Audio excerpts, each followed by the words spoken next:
It's designed.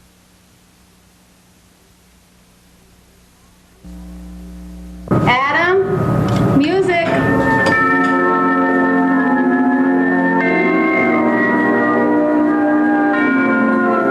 Inside this church, Adam and the rest of the Strand family are having an old-fashioned family Christmas together. But they're not alone.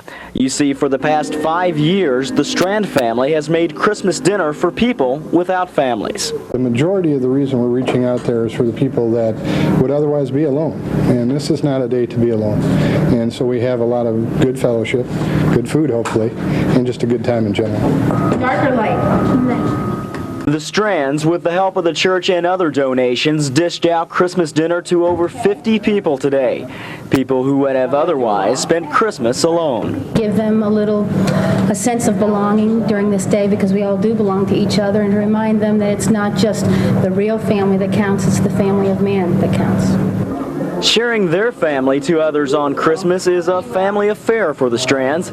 Everyone gets involved, big and small. They help a lot. They really do. They go out, they set the tables, they help serve the meals. They don't like helping with the cleanup, but they do help with the cleanup. And basically just about everything, and spreading goodwill also to a lot of older people that are here and don't have children maybe at home. It's nice to see the children around during Christmas. For the Strands, sharing their family with others on Christmas is as natural as opening gifts. In Fort Myers, Bill Caudle, WEVU Newscenter 26. That's fine. Ready? Wait, gotta get some. The arrest of Florida State standout Deion Sanders Saturday night was not an ordinary arrest. Allegations of racism against the Fort Myers Police Department prompted Mayor Wilbur Smith to get involved. Well, I felt as though because of the public nature of all of this, the citizens need to have confidence that their police department is acting properly, and Mr. Sanders also needs to know that he's going to be treated fairly by the city of Fort Myers. Attempts to reach police officials about the Sanders case and allegations of racism failed. The incident started at Spencer's over a pair of earrings. A confused sales clerk reportedly said Sanders didn't pay for them when he said he did. A fight broke out. Sanders hit the sales clerk, a man trying to break up the fight, and a mall security guard. The security guard, Tony Cale, was readmitted to Lee Memorial yesterday complaining of chest pains. All his tests have come back negative, but he's being watched carefully. After the incident, a crowd of people followed Sanders out of the mall. That's when police attempted to question him. The crowd began yelling in an effort to help Sanders, but that made it even more difficult for police to rationally communicate with him. I think that the crowd probably caused both Mr. Sanders and the officers to react, and that brought about some of the difficulties associated with placing Mr. Sanders under arrest. Mayor Smith says after the investigation is over tomorrow, he'll be able to decide what the city intends to do. In Fort Myers, Bill Caudle, WEVU Newscenter 26. Been on the way out so that the officers were being pressed from.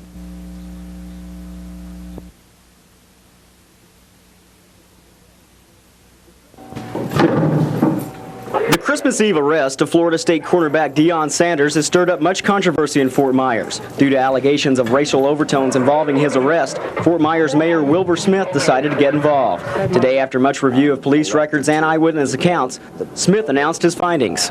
It indicates to me that there was no excessive force used by the police and that the incident was not racially motivated.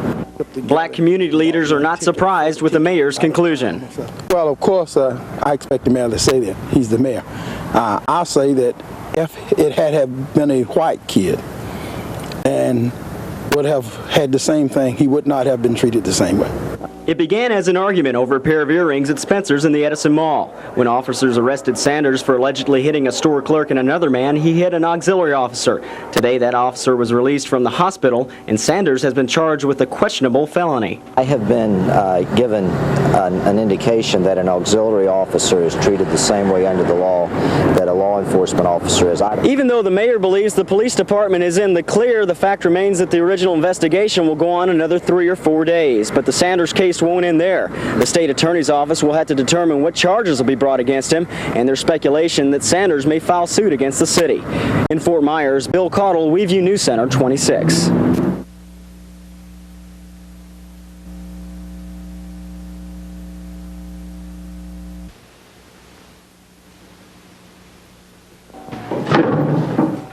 The Christmas Eve arrest of Florida State cornerback Deion Sanders has stirred up much controversy in Fort Myers. Due to allegations of racial overtones involving his arrest, Fort Myers Mayor Wilbur Smith decided to get involved.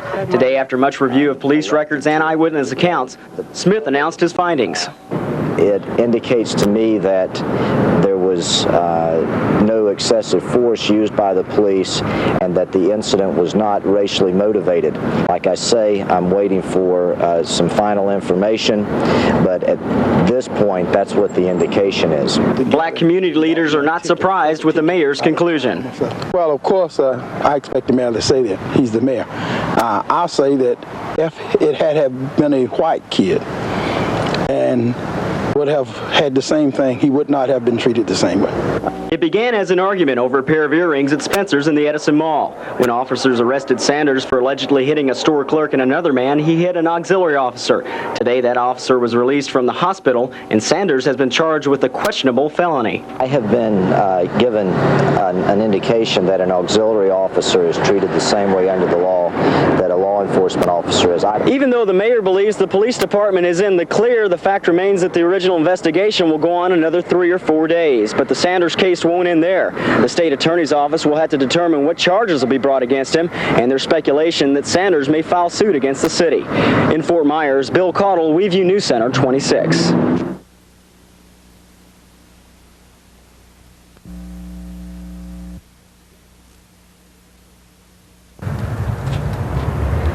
Dozens of friends and relatives mourn the death of Amber Garza today. People as far away as Tampa, Gainesville, and Miami paid their respects to the little girl who lost her fight for life just 6 days after her first birthday. The infant girl and her mother, Wendy, received national attention when San Francisco 49ers owner Edward DeBartolo donated $25,000 toward the cost of a much-needed liver transplant. But due to the lack of donated livers, time ran out for the brave little girl. Out of the kindness of his heart, DeBartolo paid for Amber's funeral, and the $25,000 donation will go to the state's transplant lifeline for children. Today, Amber's mother, Wendy, released a balloon, possibly signifying that, like the way it floated into the sky, Amber's lifelong struggle went along with it. In Fort Myers, Bill Caudle, WEVU News Center 26.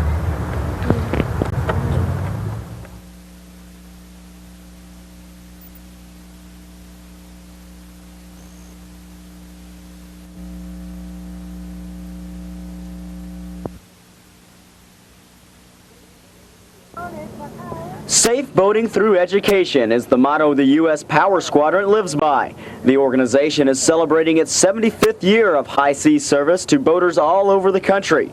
Here in Southwest Florida, the Power Squadron continues to inform and educate the public through a free boat safety clinic. Class begins January 16th, and the program will cover every aspect of safe boating. It will be held at Cambria Park here in Naples every Monday and Thursday, and we'll have 12 lessons. And that covers the complete gamut of all about your boat, navigation, the rules of the road, safe boating, weather, first aid, safety equipment. We cover the whole sphere of safe boating. Safe boating procedures here on Naples Bay is a big concern because of the heavily congested and narrow waterways. It's very much a problem, and of course the other side of the coin is the shallow water. You see, we have very shallow water here, and they stay in the channel, and if they behave properly, we can all make it and get by safely.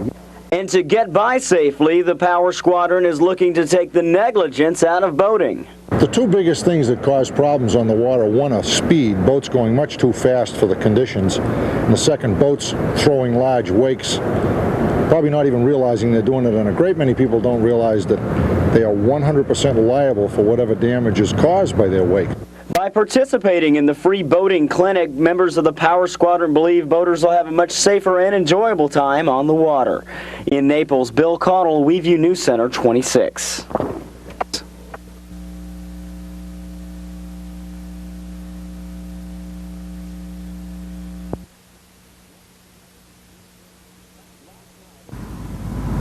Last night in this wooded area near the Lee Civic Center, a man armed with 7 guns began taking pop shots at cars passing by.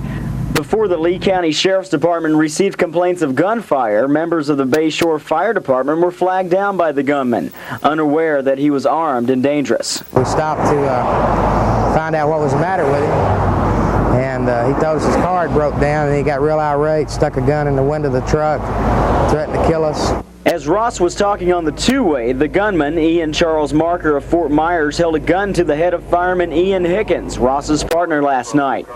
A struggle broke out. Hickens grabbed Marker's arm and forced the gun toward the ceiling of the fire truck. I grabbed my partner's belt and tried to pull him out of the truck, and we scuffled with the guy for a minute. The lieutenant come around the front of the truck, which had stopped, and he jerked the gun back out of the truck and pointed towards the lieutenant and said something to him. At that time, we were running across the road to get in the ditch on the other side of the road. The gun was loaded, cocked, and ready to fire, so I have no doubt he would have killed us if we hadn't got away from him. Yesterday was an eventful day for Ross, who was also involved in saving the life of an 18-month-old girl who fell into a pool and almost drowned.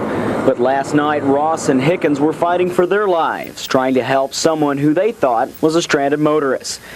The gunman, Marker, was tracked down by the K-9 unit and was taken to Lee Memorial for a dog bite, then to jail. Currently, Marker is being held in the Lee County Jail on 3 counts of aggravated assault on a firefighter and resisting arrest. In Lee County, Bill Caudle, WEVU Newscenter 26.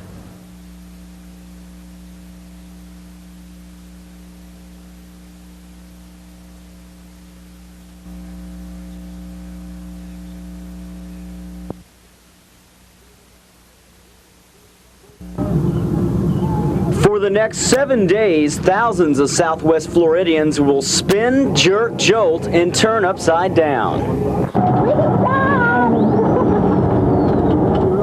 All the rides, exhibits, and games of chance at the 13th Annual Collier County Fair are geared for a family affair. Everything that we look at out here, as I indicated to you before we let them come on here, we're looking at good family entertainment. We want to make sure people have fun. We don't want anybody ripped off, and they won't be ripped off out here, I can tell you. It's just going to be fun.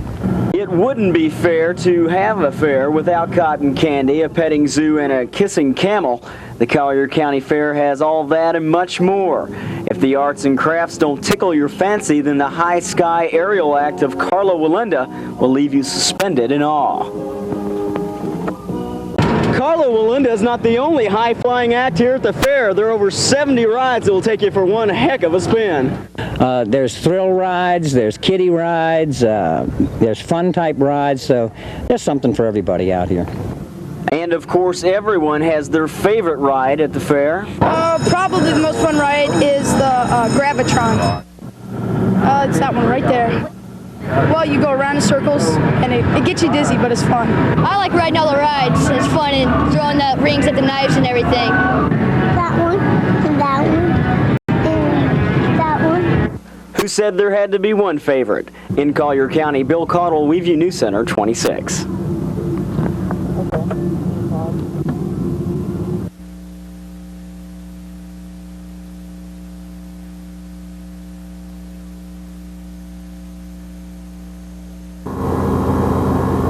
To Florida Highway Patrolmen, it's not Alligator Alley that's dangerous, but the drivers who travel on it. The reason this road is considered one of the most dangerous roads is not because of the road itself. This road is one of the best roads. It's been recently repaved a couple years ago. It's straight.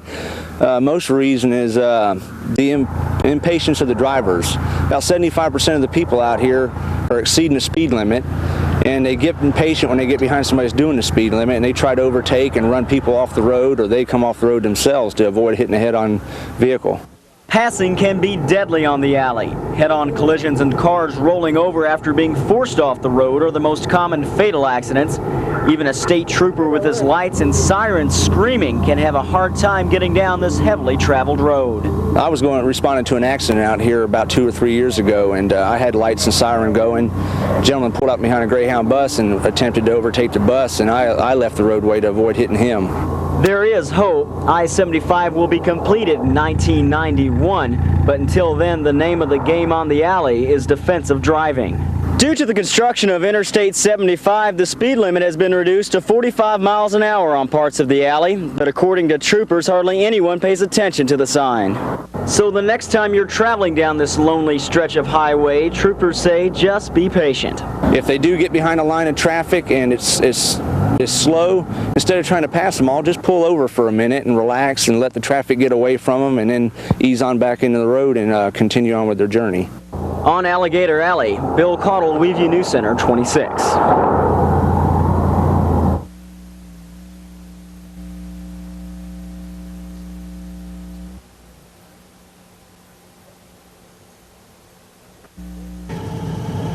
Making the rounds. That's what Sheriff John McDougal and County Commissioner Bill Fussell were doing today. Hello, Mr. McLeaf. Glad to know you. Long time no see. This is Sheriff McDougal. He's spending the day with me as a mini intern.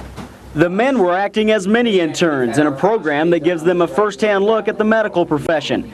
The idea was introduced by the Lee County Medical Society to give people a better understanding of what a day in the life of a doctor is like.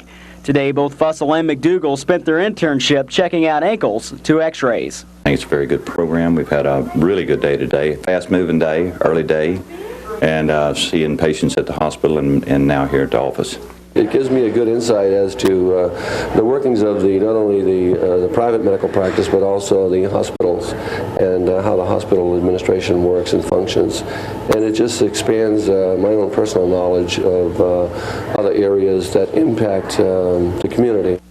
What about the other side of the coin? How would the doctors feel about going on a drug bust or sitting in on a county commission meeting? See what it's like out in the field and dealing with some of the elements that they have to deal with. I think anything that we can do that learn what it's like on the other side of the fence, as the county commissioner is learning from being on our side of the fence today, is an enlightening tool to make our jobs that much more productive. And the main thing a doctor can learn at a county commission meeting? Patience.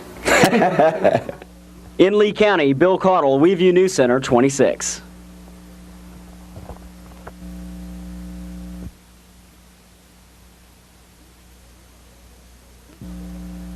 Super Bowl weekend is here. Like Miami, Fort Myers is getting geared up for the big game.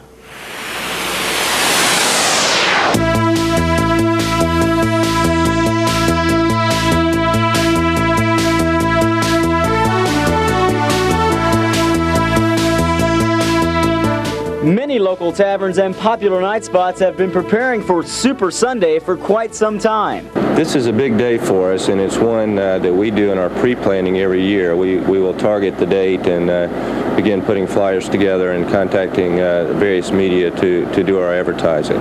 And of course, there are always gimmicks to follow up on, and Super Bowl 23 is full of them. On the sidelines.